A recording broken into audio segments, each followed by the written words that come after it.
Hi guys, it's Rachel from WTI. I want to talk about this amazing day cream that I absolutely love. One of the main ingredients is Padina Pavonica, and this is a brown algae that actually grows in the Mediterranean coast. It is known for its hydration. So this is a great anti-wrinkle hydrating cream.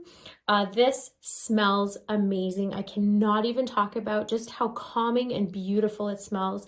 The cream goes on so nice. First, you want to wash your face, make sure that it's totally clean, and then you're gonna apply this hydrating cream. So this is gonna last you, especially I find amazing during the winter because it is a thicker cream and you don't want your skin to dry out. It helps as well for wrinkles, which is good because it is a thicker cream and it's gonna last all day.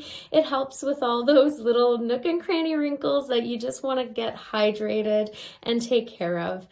This is a cream that I absolutely love. I have sensitive skin and I find that this works amazing. It has really great ingredients that's gonna keep your skin healthy looking, and especially for people who have sensitive skin like me, and it smells so good.